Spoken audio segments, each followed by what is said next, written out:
Welcome back to this year's E3 Hype Train. Next up we have the Microsoft press conference. They need to come out of the gate this year with something big, something grand, something wonderful.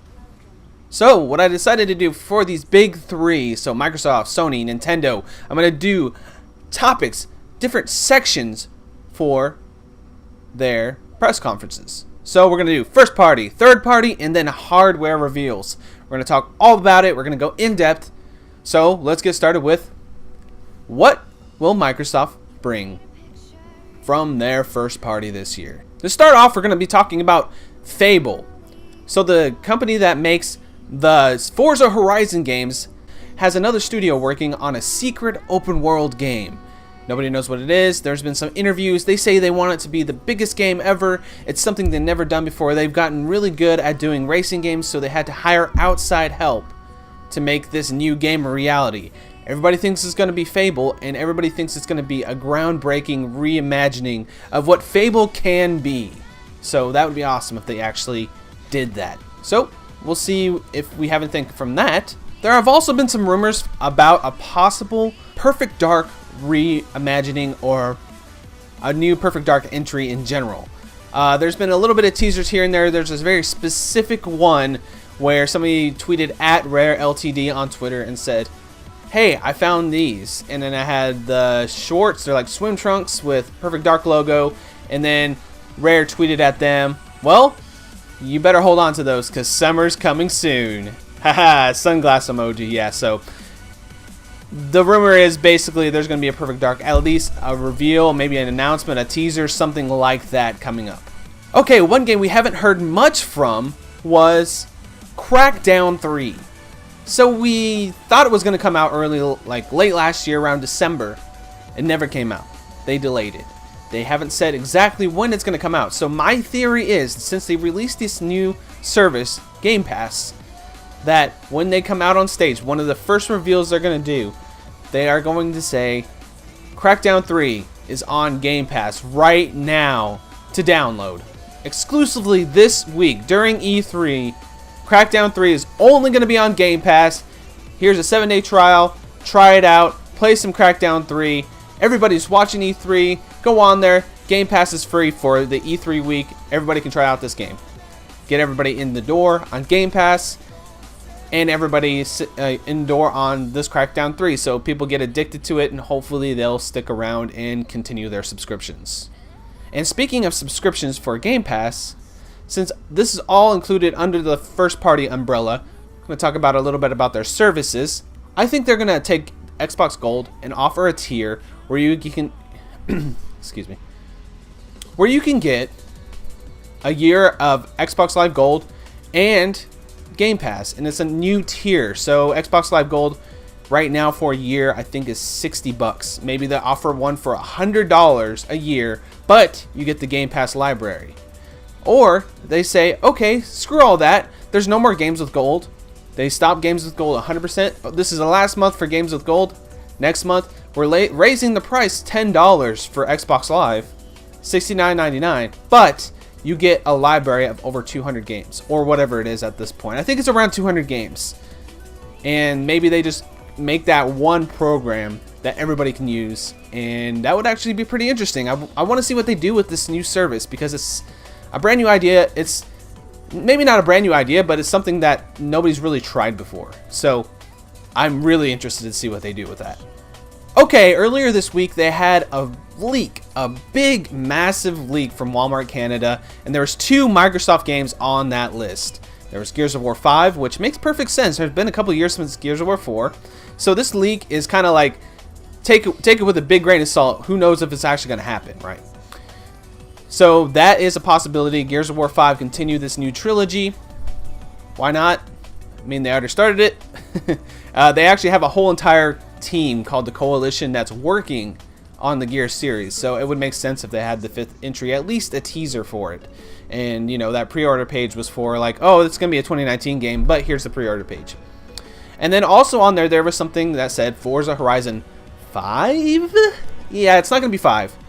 There's only been 3 Forza Horizon so far, but it's pretty much been confirmed that there's going to be a 4th entry this year. We don't know the setting or anything, but it's the same idea. It's not the sports, focusing on the sports racing aspect of it. It's more of the open world adventure version of the Forza Horizon, of the Forza series. So yeah, that's going to be pretty cool to see what they actually do and what they do to advance this series, because Forza Horizon 3 is one of my favorite racing games ever. I just want to see what they do next. So I think that's about it for first party. There could be a lot of surprises in there, but we'll see how it goes. This type of stuff, we don't really know what Microsoft has for first parties, so it could be anything. Hopefully they bring something good. They have to bring some good stuff though this year. So next up, we got the third party reveals. What are they going to show for third parties? There's going to be a ton of trailers for third parties. There's going to be the Battlefield trailer. I'm pretty sure they're going to show some Battlefield 5 stuff. I guess it's going to be Battlefield 5. I think that's what everybody's been saying. They'll probably show a trailer from that, because I feel like they usually connect to Battlefield a little bit more. They're going to have Anthem there for sure. They did last year. They had the reveal stage there to actually reveal the name of that game. So that's going to be a thing. And also, I think a big play that I don't know if this is going to happen, but this is what I think from past experience, from what they have shown in the past.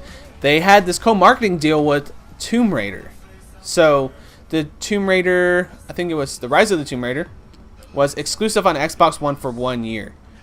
So they are going to push out this new Avengers game from that similar studio. It's still Crystal Dynamics. It's Crystal Dynamics working on this Avengers game. So I think they're going to push this Avengers game out on Xbox as an exclusive, like it's an exclusive game, quote unquote, even though it's going to be a 1 year thing. Everybody's going to flock to Xbox for an Avengers game, and I think that would be a huge pull, and that would be a huge get for Microsoft if they could pull it off. I also believe that Borderlands 3, this is also part of that Canadian listing I talked about earlier, the Canadian Walmart listing. I think Borderlands 3 will be announced on the Xbox stage. I don't think it's a PlayStation stage thing. I think it's more of that fan base would love to see that type of shooter on their platform. I mean, I'm going to probably play it on PlayStation personally. Maybe I'll play it on Xbox. Who knows? But I feel like that the Xbox stage having Borderlands 3 makes a lot of sense. And last thing for third party, Phil Spencer did say in a tweet, somewhere along the lines, I'm just paraphrasing, but he was responding to somebody who said, hey Phil, is there going to be any JRPGs at the Microsoft press conference? And he said, yes, definitely there's going to be some Japanese presence on the stage at E3. So I don't know what this is going to be. Maybe they keep doing more Square stuff. Maybe they'll have a Nier Automata port that has like extra DLC, maybe. Or maybe they do like, I don't know, Scalebound's back. I really doubt they would do that, honestly. That's dead. But I could see them doing some kind of platinum arrangement still, saying, oh, well, Scalebound, we're sorry that Scalebound happened. We know we announced the game and it didn't come out, but hey, we have this exclusive deal with Platinum, and there's this game they're making that's going to be amazing. Check it out on Xbox. Something like that. I could see them doing the Final Fantasy VII trailer there, but I kind of don't think it would happen, because most of the time when they mention Final Fantasy VII, Sony has co-marketing deals with them on that, so I doubt that would happen. I could possibly, very, very possibly see a Kingdom Hearts 3 thing, but they do have a Square Enix conference coming up, so I don't think they would show anything. Maybe they do a little teaser and then they have something there from Square Enix, but I don't know. There's going to be some Japanese presence. We'll see what it is. Could be anything, honestly. And then next up, we have hardware. I don't think Xbox is going to show any new hardware when it comes to the console itself. What I think they're going to show is a new model of the Xbox Elite controller. Because the reason I say this is the original Xbox Elite controller does not have Bluetooth support. It actually came out in this weird gray area when the first controller came out that didn't have Bluetooth, and it didn't ship with Bluetooth. So they're going to come out with an Xbox Elite 2. It's going to look nicer. It's going to have a lot more features to it. It's going to be the original price of $149.99. They're going to have Bluetooth support in there. And then they're going to take the original model and make it $99.99. That's my theory on that. And they'll try to flush out the original model, and they'll stop talking about it after this. And then that new model will be the set model. That's my theory. And I think that the hardware, they might say, oh, Xbox One X. I can't even say it anymore. Xbox One X is going to be $50 less now and be $449.99. They'd be like the biggest, best console ever with the best graphics support and the best graphics, the best 4K support. Now for $50 less. I can see them doing that too. Do a little price cut, maybe nothing too major because they're already taking a pretty big hit on that box. But it seems like it's been a pretty huge success for them so far. So we'll see how it goes. But yeah, the only thing I think they're going to say hardware-wise is possibly that brand new controller. So last but not least, we have the Wildcard. Woo! I hope I don't do that every time.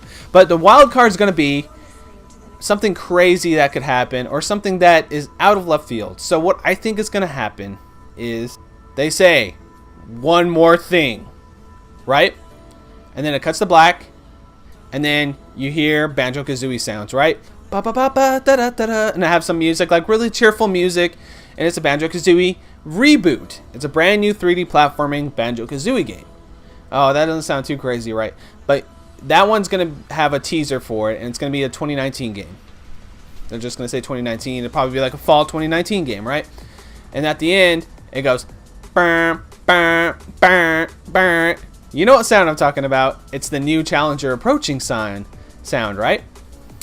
And then Banjo and Kazooie are gonna look at each other like, what the hell? And they're gonna get sucked up into the air, and then they're gonna land in Minecraft world. Okay, this sounds crazy, but just hear me out. It's gonna look like a Minecraft Smash Brothers stage, and everybody's gonna start being like, "Oh wait, is this Smash Brothers?" And then it's gonna go meh, meh, meh, and it's gonna have a silhouette of Steve from Smash Brothers, from Minecraft. And Minecraft, Steve, and Banjo-Kazooie are gonna fight in a Minecraft world that's in a Smash Brothers stage, and then it's gonna say, "Sakura, come on the stage!" Dun, dun, dun, dun, dun, dun. And it's gonna have the Smash Brothers music, and they're gonna talk about their partnering with Microsoft for these two exclusive characters, because Microsoft has been playing really friendly with Nintendo, especially with Minecraft. So it makes sense in my head that they would have some kind of partnering, and then they're gonna announce Rare Replay is gonna be out on Switch soon, and they're gonna have Smash Brothers characters of Banjo-Kazooie and Minecraft Steve. It makes a lot of sense. It's their brands, and they're helping them out, you know, crossover and everything. And then I don't know if it'll happen. It's a wild card, but having those two characters in one stage from Banjo-Kazooie and one stage from Minecraft, that'd be crazy. And the coolest thing that they could do with the Minecraft stage is every time you go there, it's generated differently and it looks a little bit different. Yeah. I don't know if it'll happen, but it's an interesting idea. I kind of like was thinking about it earlier, like, man, what does Microsoft have that Nintendo would want in Smash? And there we go. So I don't know if that's gonna happen, but we'll see. That's been the wild card. Wild card. And I think that's it for this E3 hype train. That was a lot of fun to put together. I hope you guys enjoyed that video. Hope it comes out good. I learned how to tie a Windsor knot for this. I wasn't gonna mention it, but yeah. Anyway, check out the rest of the videos. There's more coming. And the big three, main three, will be in this same format. The other ones will be a little bit different, and we'll mix it up. But I hope you guys are enjoying these prediction videos, and I want to know what you guys think is possibly going to happen at these conferences. So leave comments below, leave a like, subscribe, and share with your friends, and we'll see you on the next episode of the E3 Hype Train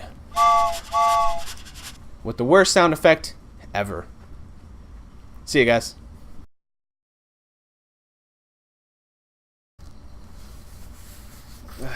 Shit. Sure is wrinkly as hell, isn't it? Yeah. Should have ironed it or something. Oh well.